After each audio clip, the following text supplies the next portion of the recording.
Welcome to Rewatch and Rank. On this channel, we rewatch older TV shows, provide a summary and opinion on the episode before ranking each episode against each other. Today's episode is Deathnote Part 1, Episode 6, Unraveling. The episode in a nutshell is just a brief summary of exactly what happens within this episode. So in this episode, we basically have the task force have arrived at the hotel. In the end of the last episode, they knocked on the door. Now they are in the hotel, and we meet Elle for the first time. In all of his glory in the past, we've only really seen him shadowed. Whereas this time it's full light, we see exactly who he is. Task force comes in. Elle updates them on the case so far, on his investigation, reminds them that he is putting himself at risk by showing himself. And we also see some of his quirks being revealed for the first time. And then we see both Elle and Light musing on the case with regards to the FBI agents and where their window of opportunity is for that one definitive clue that could either catch Kira or get Kira caught.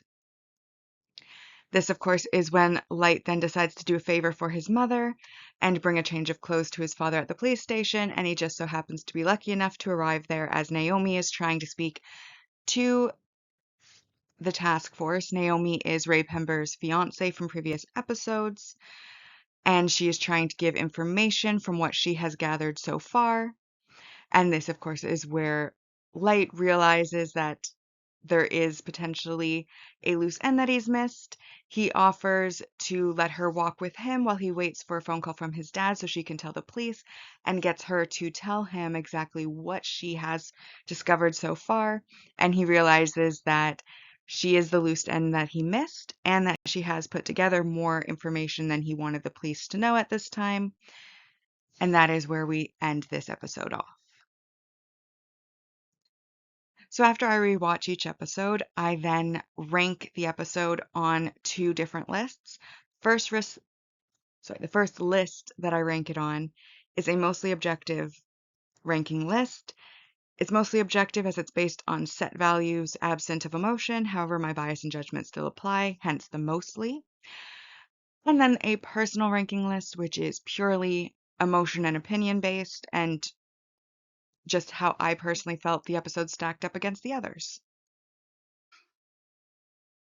All right, so as always, we start with our mostly objective rank values, which is how we determine what the objective ranking for this episode is. In this episode, worth 1 point, we have our single arc supporting character development, which is Naomi. In the past, we've seen Naomi has a terrible taste in men. We saw that she was very undervalued by her fiance, Ray Pember. Now that Ray Pember has died, she has gone off, investigated a bit on her own in the previous episodes, and now she feels that she has enough information to bring a case to the police to give them information that they may be lacking, which is what she has determined that because of conversations she had with Ray, she knows that he showed his ID to somebody on the bus jacking. The bus jacking was done by a criminal who had been on the news a couple of days before. And she reveals that because of these two facts, she believes that Ray was the one who met Kira and was the weak link in the FBI because he had to show his badge, and also that Kira is able to kill in ways beyond heart attacks, which the police don't know yet, and that is because the hijacker died in an accident. So she believes the hijacker was used by Kira. Dying in an accident proves he can kill in ways more than just a heart attack. And then, of course, showing the ID is how Kira got the FBI's information in order to be able to kill all the FBI agents. So we see some development in her in that she is very smart. She was able to put these subtle clues together. And then she is determined enough to, I'm not going to call it revenge, but maybe avenge her fiance who has died by letting the police know this in a hopes that it will allow Kira to be brought to justice. But of course, bad timing, task force isn't in, and she ends up with Light. The next plus positive point, so plus 1 point, is that there was minimal plot progression. The reason I call out a minimal plot progression is that on the negative side, I have fillers and no plot progression occurs, and I have, usually I don't mention it if there's full plot progression because that's what the episode is there for, to progress the plot. However, I do think it is worth calling out when there is only very little plot progression. In this episode, we basically got a lot of sitting around and talking, a little back and forth of thinking, and then yet more talking, but there wasn't really a lot that was happening to really push the plot forward in this particular case. So that's why it's only worth a plus 1 point, which brings us to what essentially cancels that out, which is our negative point, that this was pretty much a setup and recap episode. At the beginning, we have the police officers meeting Elle for the first time. They're basically recapping the case so far. We've been following the case with all of the episodes up till now. We are only on episode 6, so they are basically saying, here's what we know so far, yay! As they meet Elle for the first time. Then we get a little bit of a back and forth thought process between Elle and Light to show just how in sync and on the same page they are. And we, of course, get a little update on the most recent development, which was, of course, the FBI agent's death. So again, we get recapped there. And then the second half of the episode is essentially Light luckily running into Naomi, getting her perspective and her clues from her. But again, no action really takes place. With this information is just the relaying of that information, setting it up for action to happen in a future episode. So that's a -1, which brings us right now to 1 point for the episode. But it is worth noting as well, the last positive point is worth +2. And that is, of course, the single arc main character development, which is Elle. Elle has, up to this point, mostly been shown kind of in shadow or at odd angles, never really full on in bright light. So this is the first time that we're actually seeing the character on the screen fully in all his glory. And then for development, we obviously get his quirks being revealed because now he is revealed in all his glory. That includes his quirks. So we first start, of course, with him being socially awkward and fidgety as he's in his baggy shirt and jeans and bare feet as he greets all of the officers who are all in their nice work suits, showing right away that there is a contrast there. Then the next quirk that we get to see is the way that he sits, which of course is the iconic hunched over seating position, which I'm not going to put it as an impactful, memorable, or iconic scene with the way that he sits. I just think that's iconic to the character, but I'm not going to count that as an option on the rank value chart. And then, of course, you have your third quirk, which is he gets a cup of coffee. He takes a sip, makes a face, and he proceeds to dump a lot of sugar into it before considering it to be acceptable to drink, which of course shows his sweet tooth, which again is also one of the quirks of the character as he then discusses the case so far with the team. So with all of those points being made, you know what, last minute, I am actually going to count his quirks as iconic because that is something that you think of when you think of the show.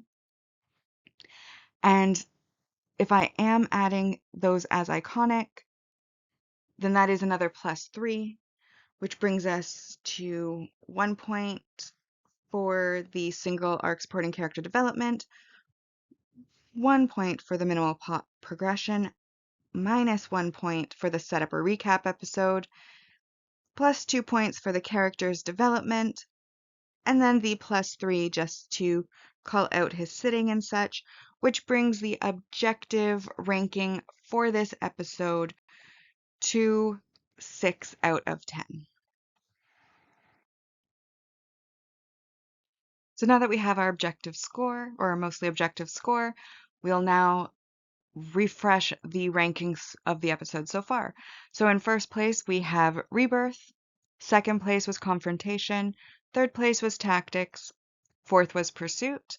In fifth place, we have the current episode, Unraveling. And then in sixth place was Dealings. And now we come to my personal ranking and how I just felt about the episode overall. As mentioned before in previous episodes as well, when the detectives are just sitting around talking, I find it kind of boring to watch. While they do relay information and interpret the information, a lot of times that information is things that we've already seen from Light's perspective. So it's kind of like a recap and just getting their perspective or opinion on it. And it's not overly entertaining for me personally to watch.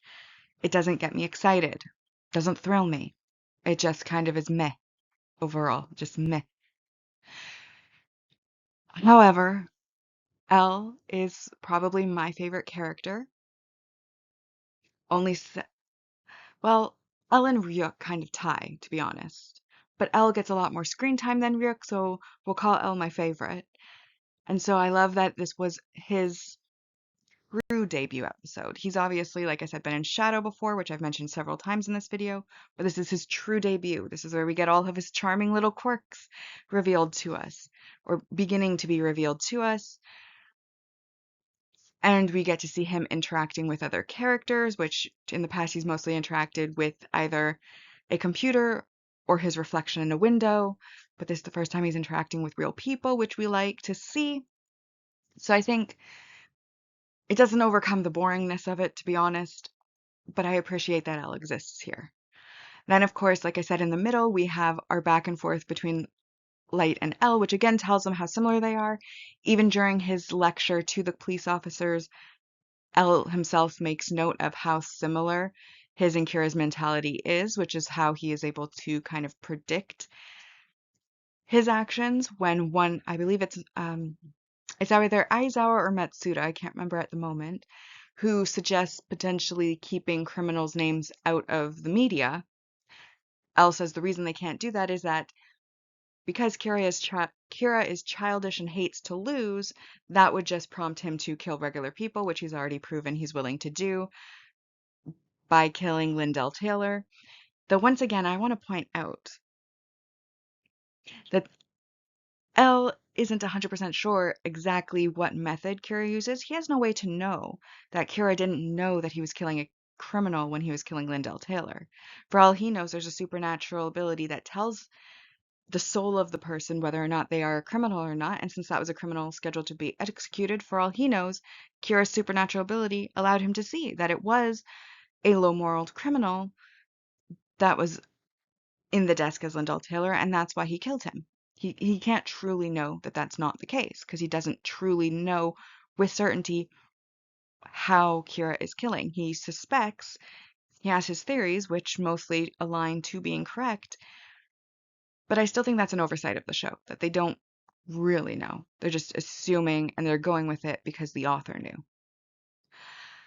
However, that being the case, again, it shows how similar they are. They're on the same wavelength. They both narrow down to the same time frame where a potential mistake could have occurred. And then, of course, we have our second half of the episode, which is basically Light's mother wants his sister to take his dad a bag of clothing to change into since he's been doing all-nighters. But the sister wants to go to a New Year shrine with her friends, so Light volunteers. He brings the bag. When he gets to the police station, obviously he's recognized because he's helped out on cases before, and his dad is the police chief and chief of the task force. He, of course, upon walking in, overhears Naomi's desperate convincing of the receptionist that she needs to speak to the task force in person. She has information of the Kira case. He, of course, steps in since nobody is there right now because they're all over with Elle, and offers to let her walk with him until his dad, whose phone is currently off, gets his message and calls back, and then he'll allow her to speak to him directly. And they go off and walk down the street. This is where she informs him of all of her discoveries, and he realizes that this is the leak, and ooh, how lucky he is. Of course, he introduces himself, putting on a nice guy persona. She is smart. Another showing of that, another way that she shows that she is smart is that she gives him a fake name. And of course, we know that it's fake because, well, we're rewatching, so we already know what her real name is. But also Ryuk in the background. He's giggling, he's laughing. Light, of course, is so used to ignoring Ryuk that this doesn't put off a red flag in his head right now. But essentially, she's giving him a fake name. They go off, they have their friendly conversation as they walk along the street together. And it's only after she relays all of her information that we then get a stop to the episode. As mentioned, it's setting up for what is most likely to happen in the future episodes between Kira and Naomi. But for this episode, it's basically just setting that up, allowing her to relay her information. And then we get one of those where Light gets his red hair and red eyes to show he is evil, and Naomi gets treated to the L treatment where she gets her blue eyes and blue hair to show that she is on the side of good. Because it's a setup episode, again, I found it kind of boring. I like L. I like Elle and Light's back and forth a little bit in the middle, but ultimately, it fell flat for me, so I only ranked it a 2 out of 10. It's my lowest ranked so far, and that brings it to 6th place on the list is Unraveling on the personal list. 5th place was Dealings, 4th Tactics, 3rd was Confrontation, 2nd Pursuit, and for my favorite episode so far, of course, was Rebirth. And that brings us now to updating our series ranking. The series ranking is going to rank each part against each other. And so for part 1 so far, there's 26 episodes, maximum total score possible of 260 episodes, and adding the 6 for the objective score, we have that brought up to 45 out of 260.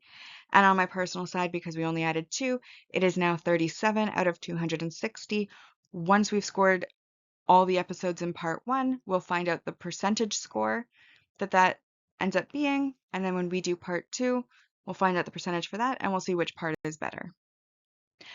So with that, we've now rewatched and ranked Death Note Part 1, Episode 6, Unraveling. Like and subscribe if you'd like to, and I'll see you in the next episode.